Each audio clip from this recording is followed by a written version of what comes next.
has Africa been rocked by the pandemic, not only has it been rocked by the climate crisis, and Africa is the most vulnerable continent. It is also hit by the fallout of the Ukrainian crisis, as I said, on food, on prices, on energy costs. This empties the pockets of the world's poorest and most vulnerable group of people. Enough is enough. Africa and the international community need an opportunity to confront this crisis together.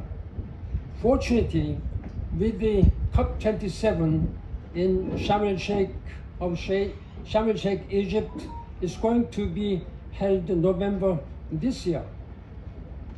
What we have heard today from the African leaders and European and many other leaders, the heads of state, the mayors, the world of business, and the community leaders, is that adaptation is an opportunity from growth, prosperity, to the business for a greener and more resilient future.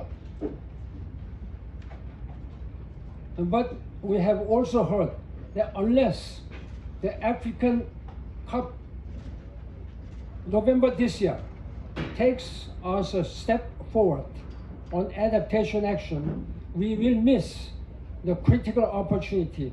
We cannot squander this moment when we are all living in a climate emergency. And the key deliverables that has been outlined for COP27 is to show that the doubling on adaptation finance is happening, and that is flowing into real country-led program. And the Africa Adaptation Acceleration Program, or AAAP, is Africa's flagship adaptation program. It needs $250 million in additional funding for its vital upstream financing programs. And it needs $12.5 billion in funding via the African Development Bank's New Climate Window for Africa. I can tell that total amount of this AAAP is $25 billion, where half of that cost of $12.5 billion will be burdened by the African Development Bank.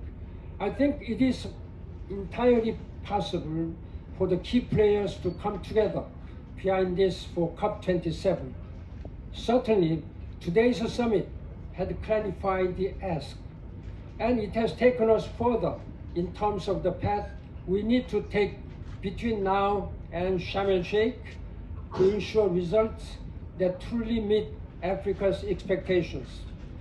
We have a duty to meet Africa's expectations at the African COP. But fulfilling that duty is also a huge opportunity for us all. This is a smart growth agenda. Working with Africa for greater resilience will deliver results for the world. I am deeply grateful and quite touched and also satisfied with what all these leaders have been promising their action to make sure that not only Africa, but all throughout the world, we can really realize a better world for our future. We have a choice to make: delay or pay, or plan. Vous voyez donc, cet argent qu'ils doivent mettre, ce n'est pas une demande où nous ne commandons pas cet argent. C'est une nécessité pour que notre planète soit sauvée. Ensemble, nous puissions trouver un habitacle meilleur pour l'avenir de l'humanité. Donc il ne s'agit pas ici d'un rapport de donneur à celui qui reçoit. Il s'agit d'une responsabilité assumée. Ceux qui sont les pollueurs doivent payer.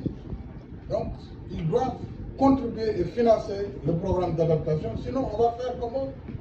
On va chercher du charbon, du pétrole, etc. Mais on va détruire ensemble la planète. Donc je pense qu'ils ont de la volonté, ils ont pris des engagements, il faut simplement qu'ils respectent ces engagements. Voilà. Moi c'est ce qu'on attend, le respect des engagements. C'est tout. Ensemble, maintenant nous allons bâtir.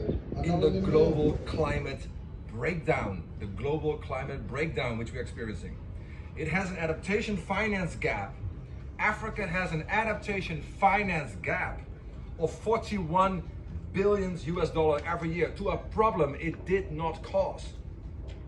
What it needs now is adaptation finance to flow to African-led projects on the ground so that the people, the cities and the nations of Africa can weather the storm they face. We must, there is one headline coming out of the summit, which is this: we must double down on climate finance adaptation for Africa at COP27. Double down. It was promised in Glasgow, it has to be delivered.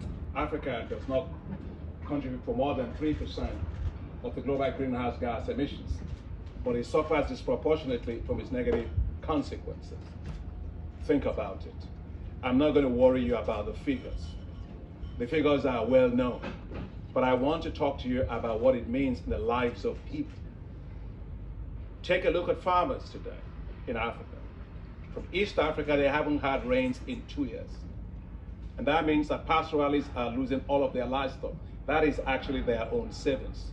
That's the assets that they have. It means that women cannot actually feed their kids. It means that you have significant amount of stunting and malnutrition as a result of that. And in fact, in the case of Africa, if you take West Africa, for example, stunting could rise by about almost 43%. You take the case of East Africa, stunting could rise by more than 23%. You take a look at girls that are going to school. One of the critical problems that girls actually have is in rural areas, they go out to go and find water. We have girls that are actually walking already 5 kilometers, 10 kilometers to go find water. They are dropping out of school with climate change. We have to think that way. We also have to think about what climate change is doing to displaced populations on our continent. Today we have climate refugees just because there's no water. There's competition for water. And now we have about almost 4.6 million people that are just climate-induced refugees all across the continent, and it can only get worse. And one thing that Professor Bakwejian was talking about is, if you look at Africa, how much we are losing and how much we might lose. Let me put it not in figures, let me just put it this way. We are stressed, we are stressed, we are stressed, but we do not want to be in distress. And that's why this conversation we are having here, it's about that, how to avoid that distress. Together with the Global Center on Adaptation, we have this African Adaptation Acceleration Program that is going to look into how to build climate resilience for infrastructure, for water, for sanitation, for energy, but also looking at how we also bring climate smart agriculture for farmers so that they can actually exist a lot. And this is the largest ever globally effort on adaptation. So it's something, but we need the money. The African Development Bank put down $12.5 billion out of $25 billion. So we're not begging, right? We're saying that we didn't cause the problem. We come to the conversation with very good heart, a very great commitment. Meet us halfway. This is $12.5 billion. Then we need $12.5 billion. And yet the developed countries had promised $100 billion a year. In fact, from Glasgow, that they will double that for adaptation, by 2025. So this is the moment to deliver for Africa.